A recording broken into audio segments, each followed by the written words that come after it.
ลมปะปวดตะหัวดิ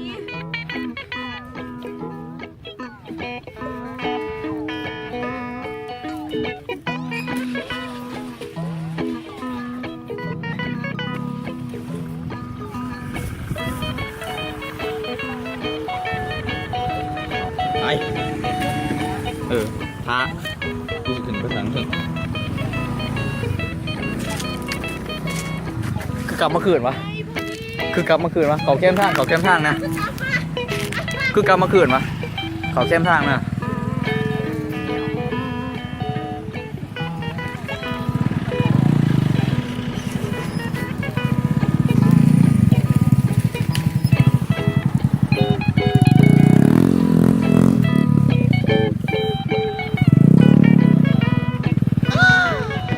ได้เข้าป่า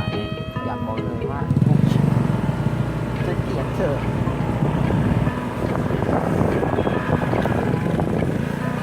จะไหนใส่ซาวเอฟเฟกต์ไปเลยเอาเลยเคเพื่อน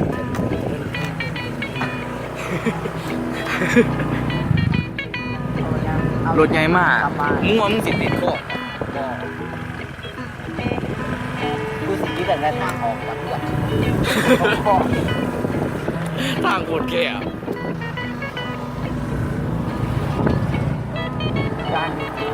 จานหลวงข้างหน้าแล้วไกลแล้วไก่สีลงทางแล้วลงเป็นงูนี่แหละเริ่มนาปลาเริ่มนายังบ่เห็นลงไปไม่ใช่แม่งกูสิมือหล่นก็ยังงูมันน่าจะบ่เป็นหยังที่เฮาบ่ได้ถ่ายแต่ทางเขาผมอ่ะบ่ขึ้นไว้ก่อนนะจังได๋ว่าไปโพสลงเขียนกันทหาร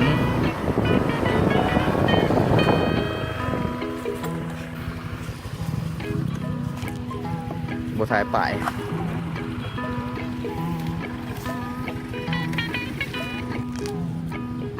กูขึ้นไปถ่ายเทิงเลยเด้อ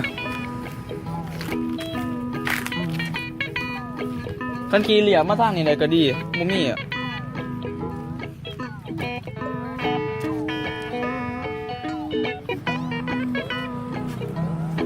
สเต็ตโต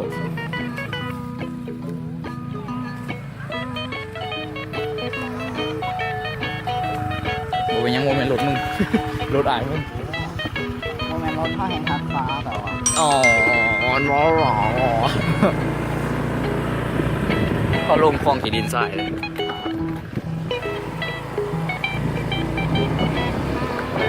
วันนึงฉันเดินเข้าป่าฉันเจอนกตัวหนึ่งมันถามกูว่ามึงทำอะไรไม่เหี้ยกูก็บอกว่ากูก็ไม่เข้าใจกูก็ไม่รู้กูมาทำไมฮะอีสัตว์มาไวเนาะ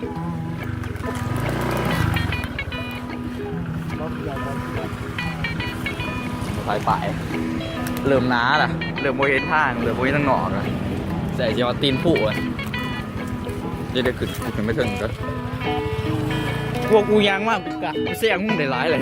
คือกูยางอีลีเนี่ยยางเป็นกระบวนมาเนี่ยมวนขึ้นกันนะคือสิบนเซี่ยวขนาดรถมากกูยางเงาไงกูยางเงา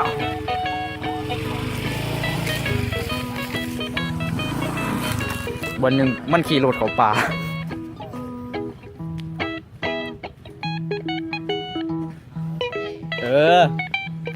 รถทั้งหลังง่าย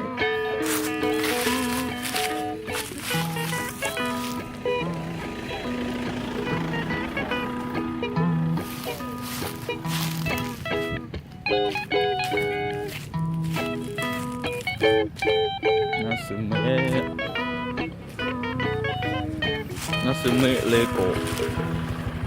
ยูซึโกยาปะคือนาซึเมะไม่อ่ะเป็นยัง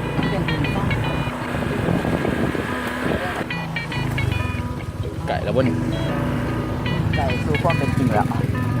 ไก่แล้วน้ำมันไก่ชิมมืดแหละ บ้าว่า เมื่อวานใช่ไหม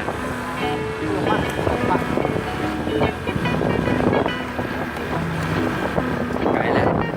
เห็นเสาอยู่ลำไรมีป่าอยู่นิดๆ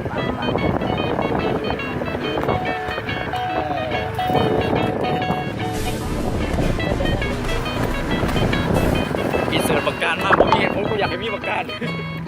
เฮ้ย เป็นคนขับรถ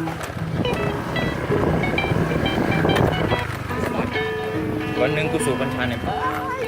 กูชื่อมันน้ำกูเชื่อมันหนึ่ง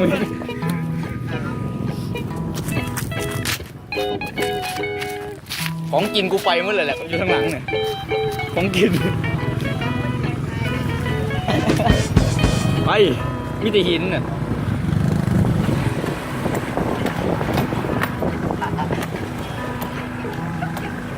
มวนแล้ววันนี้เอ้ยนี่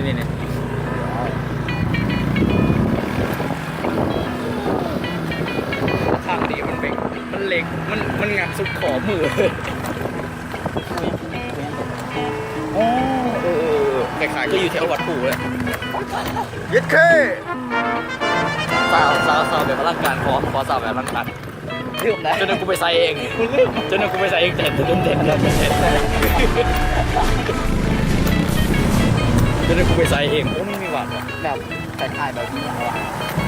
แบบถ้ามึงมีทางเขาที่ง่ายกว่านี้แบบมึงมีวัดก็ไหนมีทางเขาที่ง่ายกว่านี้ไวกว่านี้น่าจะบอกเลยเป็นว่าล่ะ ทำก็ไม่รู้ว่าแบบ ผมมีอ่ะเนาะมันเป็นแผนที่เก่าด้วย มันเป็นสิ่งเก่า นะชื่อครับโอ้ช็อตแปะหนาวเนี่ยแหละ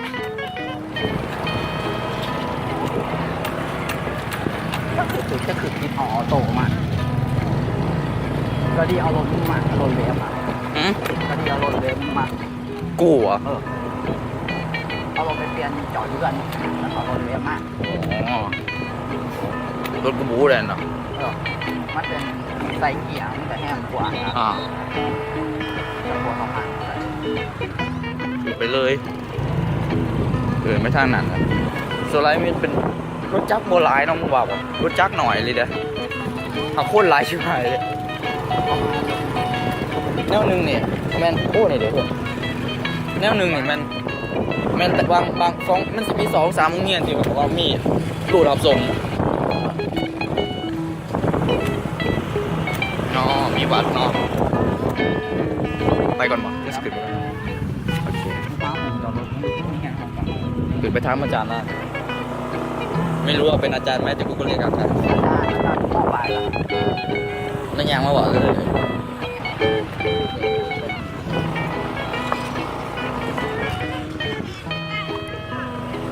บรรยากาศคือเขื่อนดิจอดอยู่ศาสตร์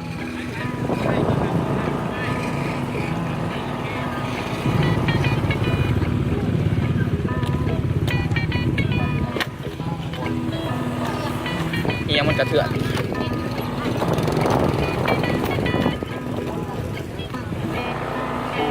มอสอโคตรใส่ มอสอ ข้างในอีกว่ะมันสายเนี่ยมันกระเทือนเห็นเหรอ เราไม่ โอเคโอ้ป่ายยังอยู่คงโทษนี่เลย ป้าเอาป้า อ้อมเซ็นมา อ๋อเขาทั้งนี่แหละ อ๋อไม่ เขาตาย โดยผมมีแนวกินนะ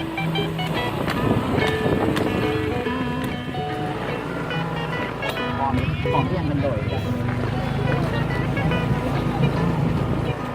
รู้สึกว่าคนเขาหิวก่อนนะ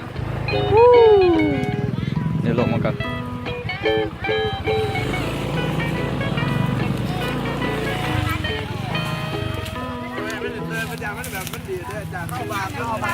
กลัวสิเขามาได้ ได้จะมาหมดแล้วไปก่อนแล้วเส้นอยู่ที่ต่อ สาวแบบร่างกายอีกแทนเออเขาจู้ไปมันบ่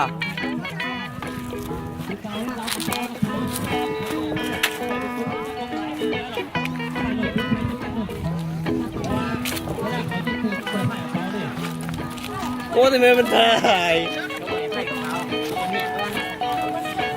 ฝากไปกับอาจารย์เขาก่อนตามอาจารย์เขาเฮ้ยทานนะ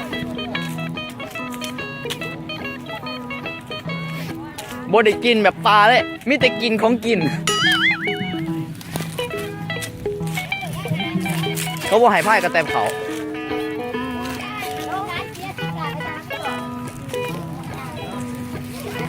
ก็คล้ายตัวบ่ ของมีค่ะมีของมีค่ะข้างล่าง พี่คาเหรอ นี่เขามีค้างข่อย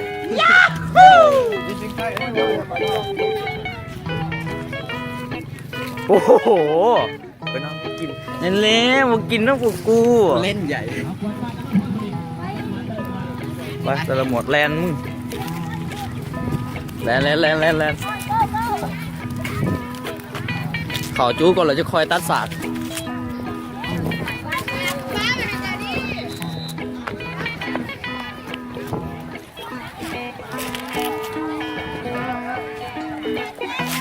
เสร็จละ อะไรเลยช่วย โอ้หนาหมด เกินนะขอ โอ้ยอาจารย์ใส่อะ โอ้ย บอในมือนี่ตอนนอนเนี่ยเราสิบอยู่ จังมีเขาได้หรอได้หรอเขาได้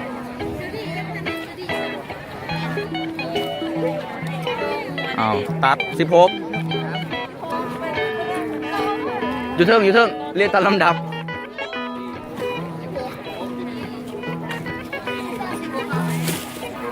บอด เจ็ดไว้หมดเจ็ดมีมูจะมีมวนพี่เอาไว้แม่นะ เอาตัดมาต่อไล่เสือของเงาจูที่16กับตอนแรงๆหมดแหละ ตัวเพชร แน่ประมาณครับย้ายใช้เทียนถือจะวะถือเปล่าอยู่วะมันยิงว่าเหมือนที่ เฮ้ยล่ะบ่เฮาเป็นตัวตนนะจังนั้นเขาก็เริ่มเองน่ะทั้งหลังน่ะ เอาถือไกล ทั้งหน้าก็ไม่เจอสิยิ่งอ่ะของเฮาถาต่อไปกินข้าวไปก่อนก็ยังต้องได้ถามีแต่ถาหอดไปยาวๆไป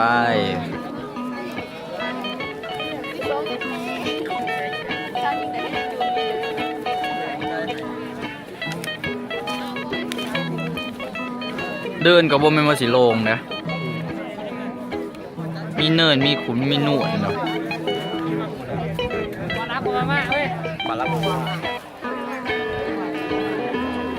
บาลักไปซะล่ะบา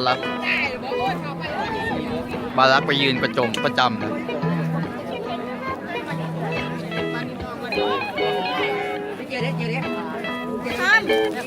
ไปนั่งได้ละ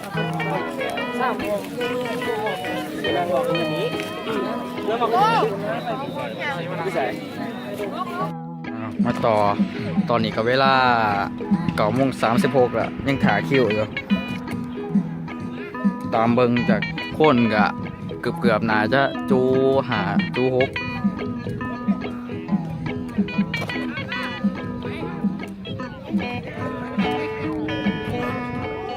ดีที่บอกไม่ต้องเรียนกู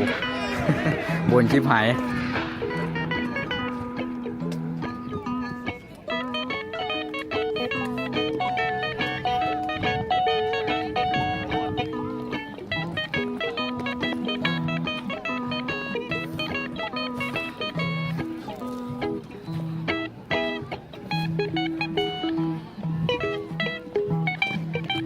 แล้วก็ยังแนมหาบักหา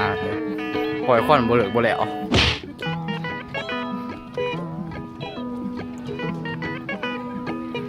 คงมาถึงอาจารย์ไล่มาอยู่กันเลยกลับมาคืนหนักนะบอก อาจารย์ลุกไปนับเลยหน่อยอู้เชี่ย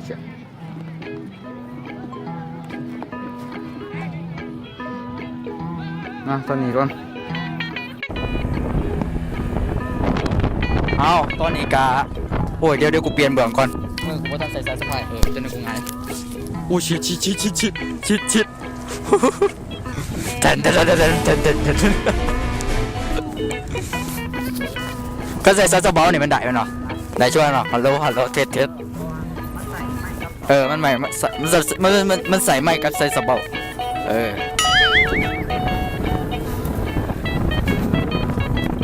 ตอนนี้ก็อยู่ในเส้นทางที่กำลังจะเมื่อนะบริทายไว้ตั้งแต่ตอนเริ่มเพราะว่าไม่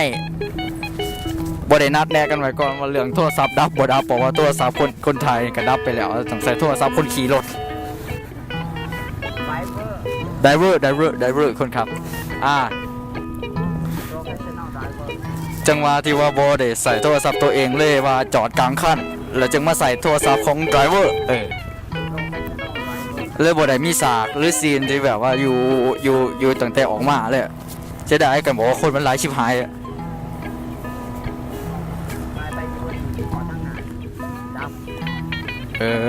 ถ่ายไปปิดคลิปวันนั้นเลยวะสุดท้ายเนี่ยผมว่าแบตของโทรศัพท์ของไดเวอร์เนี่ยแบตออนเนี่ยน่าจะได้เบิดกลางขั้นน่าจะบริทายฮอดโอ้ยน่าจะบริทายฮอดโอ้ยน่าจะบริทายฮอด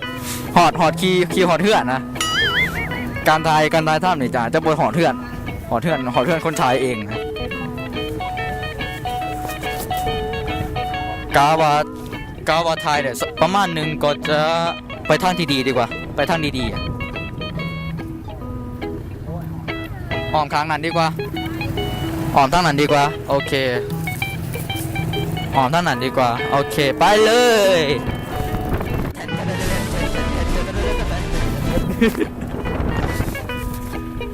งอ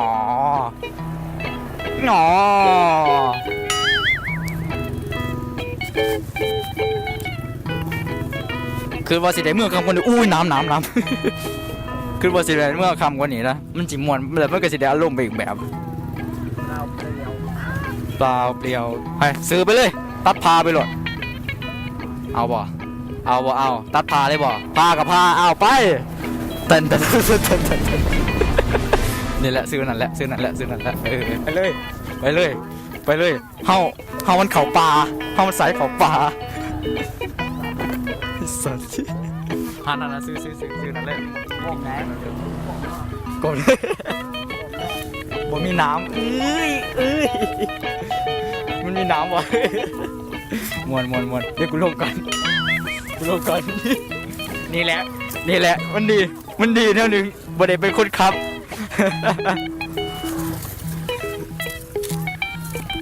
อุ้ยเฉียบเอง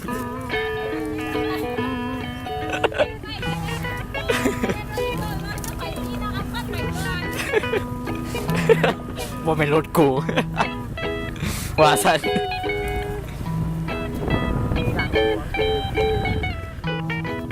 โอ้มีเหตุการณ์รถติดหลุมค่อยๆไปลงกันป่ะ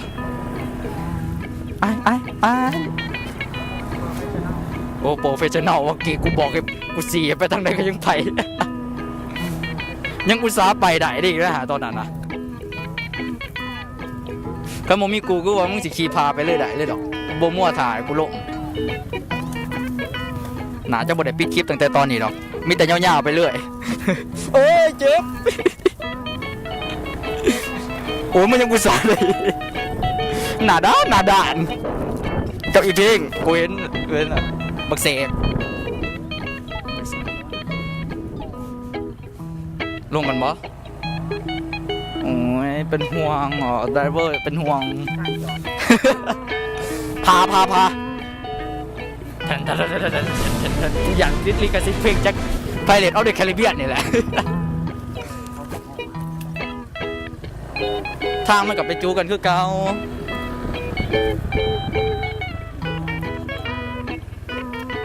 มันอุ้ยระหว่างทายเนี่ยเบิ้งแบทบ่ได้ไปเสียงคือกันเว้ยอยากปิดคลิปก่อนแบทมาสิเมิร์ดอ่ะอยากทายให้โดนที่สุดว่ะ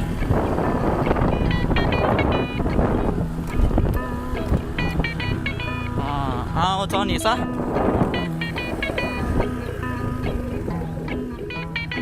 เขากำลังสิเขามาเด้อยังวะคล้ายๆคือแม็กไปอีกแบบคือกันตัวร้ายตายง่ายๆว่ะมึงบอกบ่น่าเกลียดมึงตัวติเตี่ยขับรถหนาวบ่าใส่ท่อแก๊สนั่นน่ะกับเบี้ยวเนี่ยตายง่ายๆโอ้โหมีพายุไส้ อยู่ดูไบ คิดซะว่าอยู่ดูไบ6